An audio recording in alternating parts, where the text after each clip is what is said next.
అవియర్ టాక్స్కి పునఃస్వాగతం చెప్తూ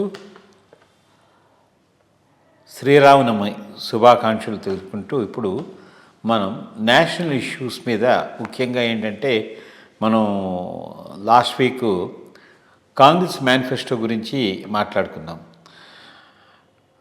బీజేపీ వాళ్ళు, భారతీయ జనతా పార్టీ వాళ్ళు వాళ్ళ మేనిఫెస్టో అనేది చెప్పడం జరిగింది. మేనిఫెస్టోలో పొందుపరిచిన విషయాలు కూడాను very progressive and developed and future oriented dynamic policies కింద ఉన్నాయి. And how they are going to take the economy in the next 5 years అనేది వాళ్ళ ఎలక్షన్ ఎజెండాలో ఫ్రీబీస్ గురించి అంటే ఎక్కడ ఎవరికి చేయాలో అది చెప్పుకుంటే మటుకు మామూలు మిగిలిన మన ఆంధ్ర తెలంగాణలో ఉండేటట్టు ఏది పడితే అది ఇచ్చేస్తామనేది చెప్పకుండా వాళ్ళ పాలసీ మటుకు చాలా క్లియర్ కట్గా చెప్పారు. సబ్కా సాత్ సబ్కా వికాస్ అని ప్రైమ్ మినిస్టర్ మోడీ గారి నినాదాన్ని మనం ముందు తీసుకెళ్తూ అసలు ఈ బీజేపీ మేనిఫెస్టో మీద మీ యొక్క అభిప్రాయం? ఒకటి, అందరికీ మీరు అన్నట్టు శ్రీరామనవమి శుభాకాంక్షలు. ముఖ్యంగా అయోధ్య రాముని ప్రతిష్ట తరువాత మొదటిసారిగా వచ్చినటువంటి రామనవమి, ఒక 500 సంవత్సరాల తరువాత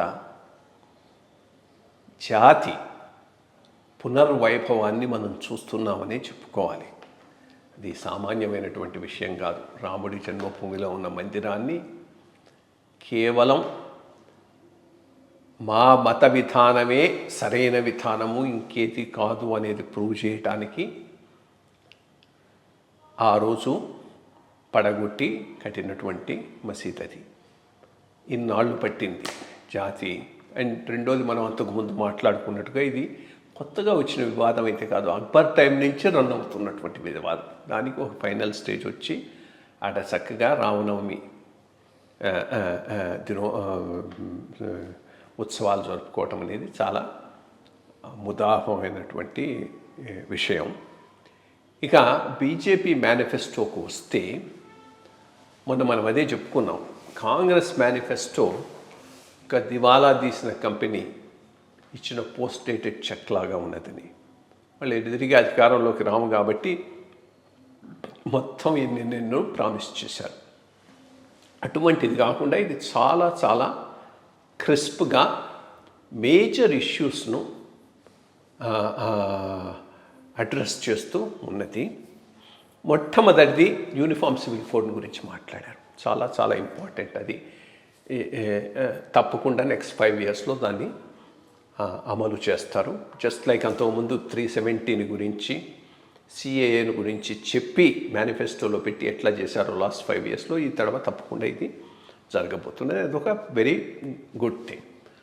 రెండోది, ఈ ఫ్రీ రైసు ఇది ఇస్తున్నటువంటివి కంటిన్యూ చేస్తామన్నారు నెక్స్ట్ 5 years వరకు. అది కూడా గుడ్. నేను మొదటి నుంచి చెప్తున్నాను, ఎక్కడైనా అభివృద్ధి సంక్షేమం మధ్య సమతౌల్యం పాటించేటటువంటి ప్రభుత్వమే దేశాన్ని సరిగ్గా నడపగలుగుతుంది. టూ మచ్ సంక్షేమం మంచిది కాదు. పూర్తిగా అభివృద్ధి మీద నువ్వు కాన్సన్ట్రేట్ చేస్తే ఈ జనరేషన్ ఇమ్మీడియట్గా నీకు బ్యాక్ క్యాష్ వచ్చేటటువంటి అవకాశం ఉంది. అదొకటి ఇంపార్టెంట్ థింగ్ చెప్పాను. మూడోది, చాలా చాలా important issue, minimum support price విషయం మీద చాలా అసలు పాయింట్ మీదకి వచ్చారు వాళ్ళు. మొదటి నుంచి నేను అంటూ ఉంది కూడా అదే. క్రాప్ డైవర్సిఫికేషన్ కోసంగా మినిమం సపోర్ట్, అది ఈరోజు ఇండియాలో అవసరం. నీకు వీటిలో సెల్ఫ్ సఫిషియెన్సీ వచ్చింది, రైస్లో సెల్ఫ్ సఫిషియెన్సీ వచ్చింది, స్వయం సమృద్ధి పరిస్థితి. అప్పుడు ఇంకా దానికి అన్నింటికి ఎంఎస్పీలు ఇచ్చి, మినిమం సపోర్ట్ ప్రైస్ ఇచ్చి ఎక్కువ ప్రొడ్యూస్ చేసుకోవటంలో అర్థం లేదు.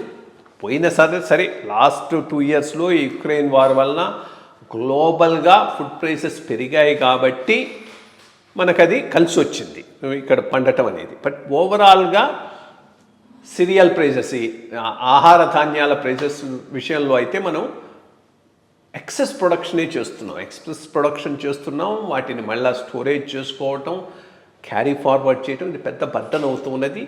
దీన్ని లార్జ్ స్కేల్లో డిస్ట్రిబ్యూట్ చేస్తే ఫుడ్ సబ్సిడీ కూడా ఒక పెద్ద బర్డన్గా తయారవుతున్నది.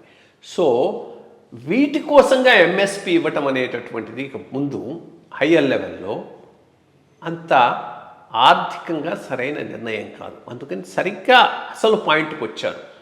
క్రాప్ డైవర్సిఫికేషన్ను దృష్టిలో పెట్టుకొని మినిమం సపోర్ట్ ప్రైస్ విధానాన్ని ఏర్పాటు చేస్తామని. అది చాలా చాలా అవసరం. ఈరోజు మనం ఏం చేస్తున్నాం, పప్పు దినుసులను మియాన్మార్ నుంచి ఆఫ్రికా నుంచి దిగుమతి చేసుకుంటున్నాం.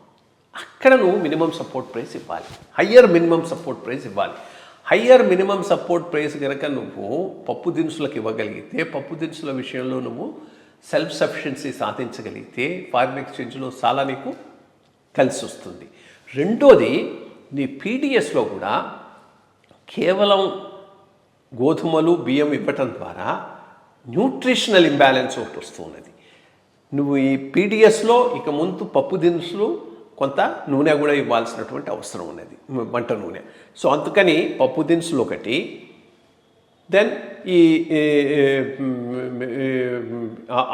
ఆయిల్ సీడ్స్, గోధుమ వేరుశనగ, సన్ఫ్లవర్, వాటికి మినిమం సపోర్ట్ ప్రైస్ పెంచి దీనికి పెంచకుండా ఉంచితే అప్పుడు ప్రజలు ఏమవుతారు, వీటి నుంచి డైవర్ట్ అయిపోయి వాటిని ఎక్కువ వేస్తారు. అవి మనకు కావాలి, అక్కడ ఫారిన్ ఎక్స్చేంజ్ని మనం సేవ్ చేసుకోవచ్చు. రెండోది, న్యూట్రిషనల్గా కూడా ప్రజలకు సరైన ప్రైస్ కనుక ఇవి దొరకగలిగాయంటే స్టాండర్డ్స్ పెరుగుతాయి. సో ఆ అంశాన్ని చాలా చాలా ఇంపార్టెంట్ అంశాన్ని చాలా చక్కగా వాళ్ళు దీంట్లో పెంచారు. ఇక సరే, ఇంటింటికి విద్యుత్ ఫ్రీ అన్నాడు, చాలా క్లవర్గా చెప్పాడు అక్కడ కూడా. ఇది ఎటు తిరిగి సూర్యఘర్ అనే స్కీమ్ కింద అన్ని ఇండ్లకు సోలార్ ప్యానెల్స్ పెట్టే విధానాన్ని అమలు చేయబోతున్నారు. లార్జ్ స్కేల్లో జరగబోతుంది. జరిగితే ఆటోమేటిక్గా కరెంట్ కన్సంప్షన్ తగ్గిపోతుంది. సో ఫ్రీ ఎలక్ట్రిసిటీ విలేజ్ రావటం జరుగుతుంది.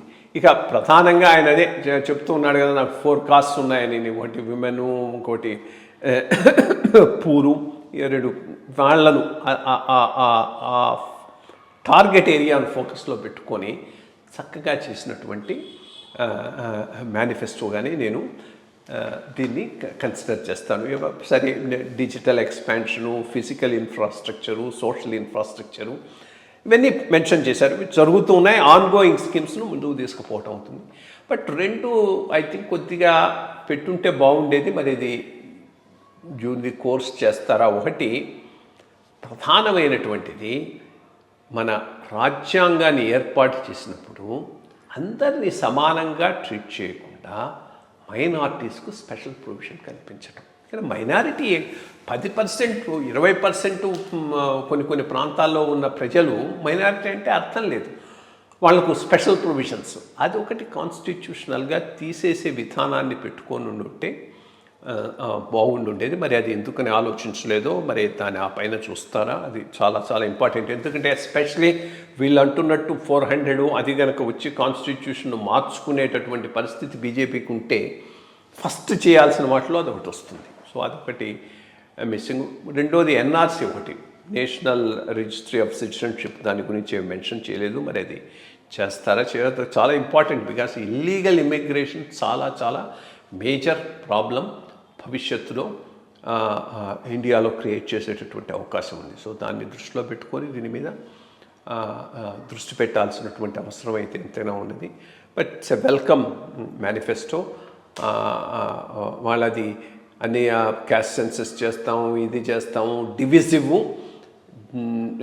And irresponsible manifesto. కాంగ్రెస్ అయితే డిగ్నిఫైడ్, రెస్పాన్సిబుల్, ఇంప్లిమెంటబుల్ మేనిఫెస్టో బీజేపీదిగా నేను పరిగణిస్తూ ఉన్నాను.